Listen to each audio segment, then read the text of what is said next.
हितोपदेश अध्याय 8 ज्ञान कौन डाके नाही, बुद्धि कौन उच्चई स्वर करे नाही। से पथपार्श्वस्थ उच्च स्थान मुंडरे बाट सबुर संजोग स्थान रे ठिया हुए। से नगर द्वार निकटरे नगरर प्रवेश द्वारर प्रवेश स्थान रे थाई उच्चई स्वर रे डाकी कहे, हे मनुष्यगण मु तुम्भ मानकु डाकुअछि।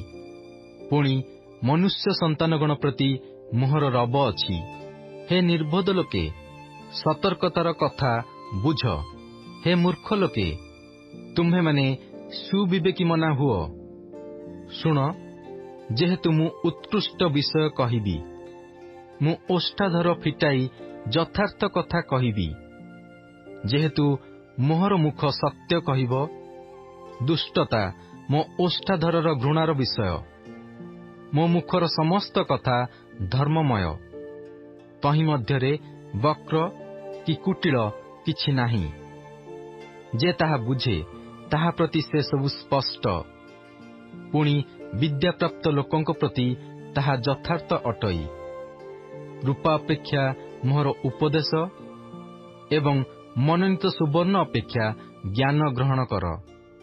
जेहेतु ज्ञान मुक्ता ठारू उत्तम और समस्त इष्ट वस्तु ताहा संगे तुल्य हेबाकु योग्य नुहई। मु प्रज्ञा सतर्कता को अपना बासस्थान करिअछि। पुणी ज्ञान और परिणामदर्शिता पाई थाए। सदाप्रभुंक विषयक भय, मंदता प्रति घृणा, अहंकार और दाम्भिकता और कुपथ एवं कुटिल मुख मु घृणा करे। मंत्रणा और तत्वज्ञान मोठारे थाए। मु ही सुविवेचना मोठारे बल अछि। मो द्वारा राजा माने राज्यत करती और भूपति माने यथार्थ विचार करती। मो द्वारा अधिपति माने और कुलीन माने और पृथ्वीर समस्त विचारकर्तृगण शासन करती। जेउ माने मते प्रेम करती मु सेमानकु प्रेम करे। पुणी जेउ माने यत्न रे मोहर अन्वेषण करती सेमाने मते पाइबे। मोठारे धन और संभ्रम पुणी अक्षय संपत्ति और धार्मिकता अछि। मोहर फल सुवर्ण, हाँ शुद्ध सुवर्ण अपेक्षा उत्तम। पुणी मोहर आय उत्कृष्ट रूपा अपेक्षा भल।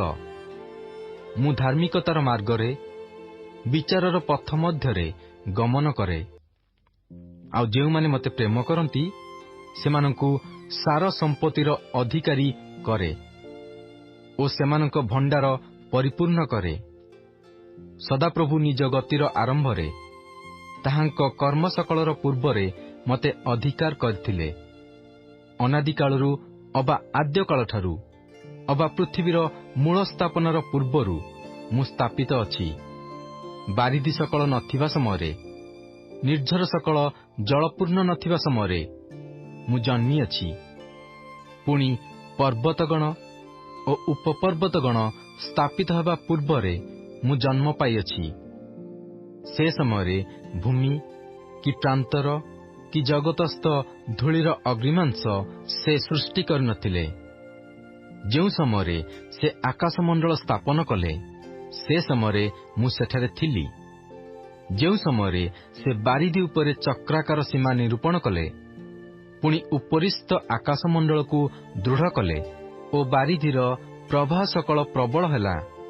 जल समूह जेपरि ताहांक आज्ञा लंघन करि न पारे, एथिपाई जेउ समयरे से समुद्रर सीमा निरूपण कले ओ जेउ समयरे जगतर मूलदुआ चिन्हित कले, सेही समयरे मु ताहांक निकटरे कर्मकर्ता थिली। पुणी मु प्रतिदिन आनंददायी होई ताहांक सम्मुखरे सर्वदा आनंद कली। पुणी ताहांक भूमंडल रे आनंद कली ओ मनुष्य संतानगण संगरे मोहर आमोद थिला। ए निमंते हे मोहर पुत्र माने मोहर वाक्य शुण। जेहेतु जो माने मोहर पथ धरती सेमाने धन्य। उपदेश शुणी ज्ञानवान हुओ, पुणी ताहा अग्राह्य कर नाही।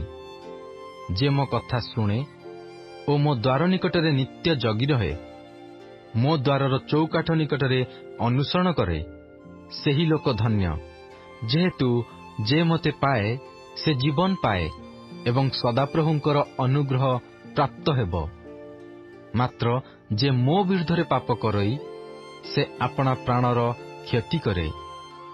ଯେ ସମସ୍ତ ଲୋକ ମୋତେ ଘୃଣା କରନ୍ତି ସେମାନେ ମୃତ୍ୟୁକୁ ଭୟ ପାଆନ୍ତି।